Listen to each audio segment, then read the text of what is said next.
People protesting against lockdowns and quarantine measures are nothing new. They've been doing it since at least the 18th century, and more often than not they were far more violent, like during the Moscow Plague Riots of 1771. Or just staying in Russia, you can find instances of people burning down hospitals or attacking doctors during the cholera outbreaks. Doctors in fact were attacked all over Europe, as conspiracy theories were just as big then as now. Like you can find people today thinking masks stop your oxygen intake, well, there's instances of people believing doctors were in fact poisoning people to collect bodies for experiments. Plus, even during the Spanish flu in San Francisco, some people formed an anti-mask league, and these mask slackers, as they were called, acted a lot like anti-maskers today. But the confrontations between the mask slackers and the mask wearers would often turn out violent.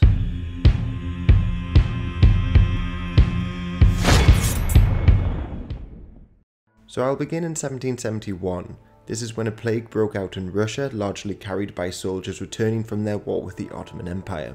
As the plague spread throughout the city, the rich people decided to flee to their country homes, leaving the poor to live among the dead who were laying on the side of the roads, and often convicts were used to dispose of these bodies. The Russian government then introduced some pretty draconian measures. For instance, they closed down most trade from and to the city, and this also resulted in food shortages. Then they went a step further and began to destroy houses and businesses which had been contaminated without even paying the people who owned it.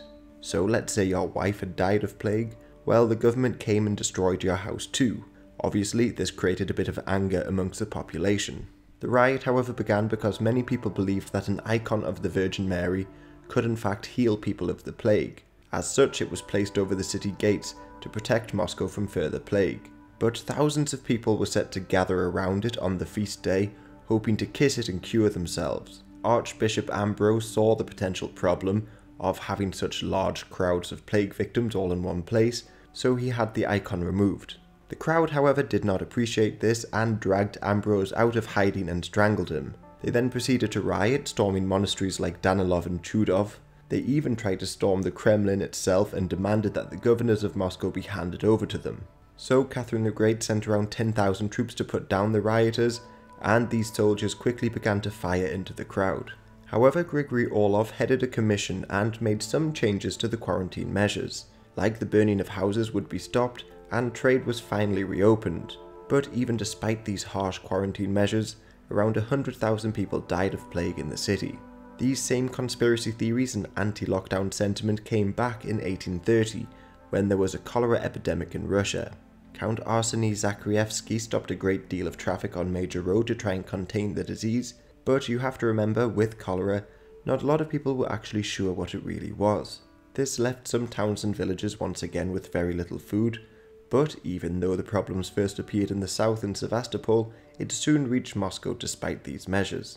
Inside of Moscow, Alexander Nikitenko wrote in his diary, "It's official. We are making serious preparations for the reception of this terrible guest. Prayers are being offered in churches for the salvation of our Russian land.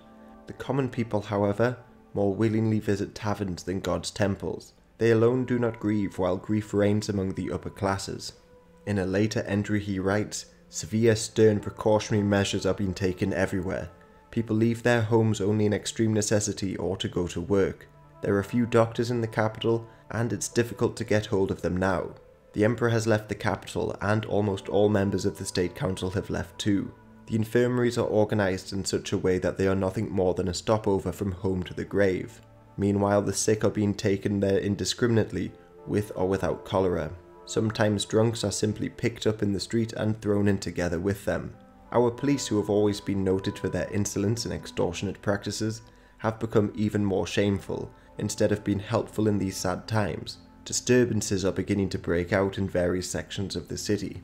So obviously you can see some similarities to today. The same similarities could also be seen in Sevastopol, where any sailor who arrived in the port had to quarantine for a couple of weeks, and this again crippled the local economy.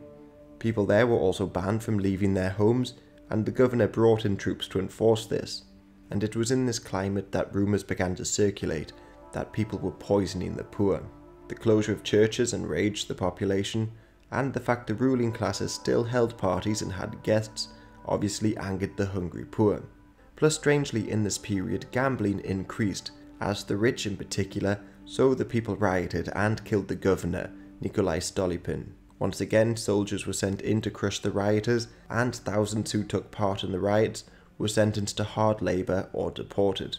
The same rumour spread in St. Petersburg, and they went one further and accused doctors of spreading a disease. Plus, as the doctors recommended things like chlorine lime as hand wash, the people saw this as a further attempt to kill them. So doctors on the streets of St. Petersburg could expect to be attacked. Then, in July 1831, the people turned their anger against a hospital. As the crowds grew in size, Emperor Nicholas had to appear in public to calm them down, but it is said that he burnt his clothes after meeting with the public during the lockdown. Similar events occurred across the country, like in Staraya, where there was a belief that the officials were trying to kill the working classes. Then the epidemic went abroad. It is said that it arrived in England through the port of Sunderland in 1831, despite the warnings of accepting ships coming from the Baltic. But local merchants pressured the officials to keep them open, so Russian vessels kept on arriving, and cholera arrived in England. The ruling classes of England had been worried watching the events of Russia, seeing the lower classes kill officials and, in some cases, demand changes from the governors and landlords. But once in the overcrowded cities of Britain, the public panicked.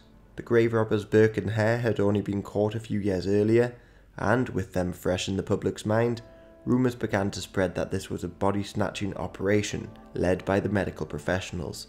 In Aberdeen, 20,000 people, or nearly 2/3 of the population, gathered outside the anatomical college.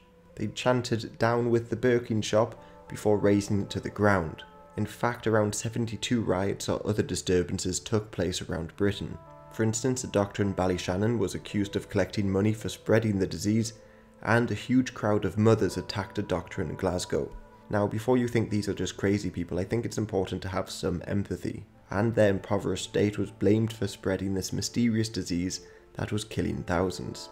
Their situation was of course made worse by the lockdowns, and the idea that doctors were using bodies for dissecting wasn't completely unbelievable. In Liverpool, for instance, one surgeon, William Gill, was arrested for shipping corpses to Scotland for that very purpose. So, as you'd expect, Liverpool was a particular hotbed of civil disturbance. And if you look at papers in Liverpool at that time, you can see some other similarities to today. For instance, the Liverpool Mercury would report daily the amount of people going to hospital and the amount of people who died. But there are of course some differences. For instance, that same newspaper would report on apparent cures, one of which included rubbing a mixture of flour, mustard and linseed over your stomach, have a little carbonate soda, and then restore circulation through friction.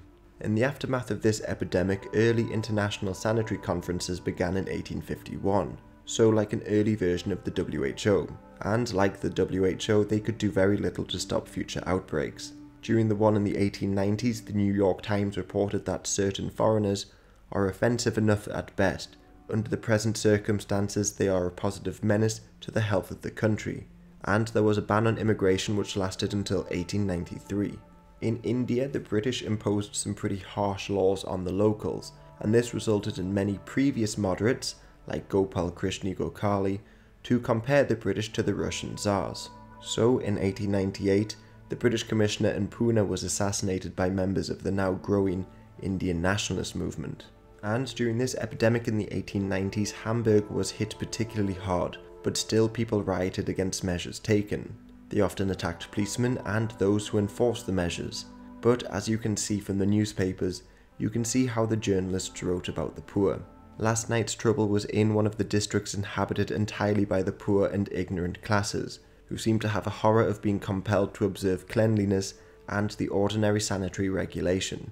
The sanitary officers were accompanied by a number of policemen, but the presence of the latter had no deterrent effect upon the violence of the mob. While some of the mob thus engaged the police, others devoted furious onslaught upon the sanitary officers. One was captured by the crowd, struck on the head with a large stone, and knocked to the ground. Then the mob jumped on him and kicked him about the head and body until life was extinct. And finally onto the Spanish flu.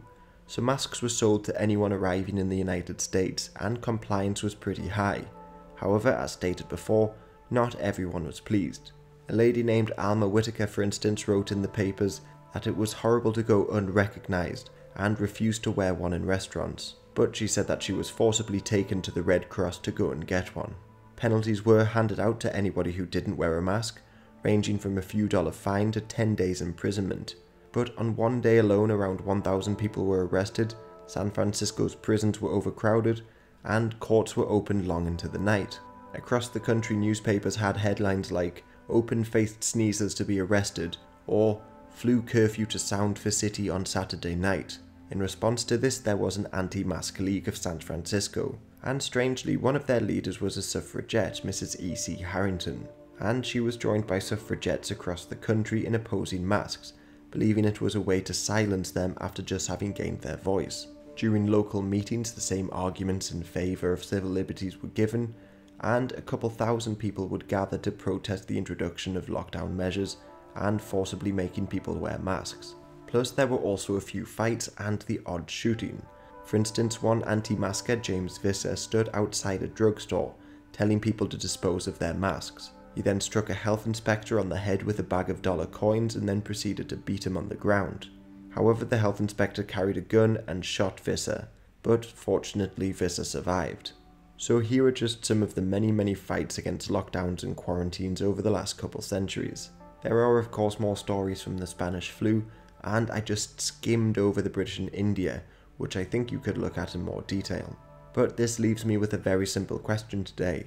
Can you find any interesting stories that I left out? Maybe some examples going even further back in time perhaps? Leave them in the comments below.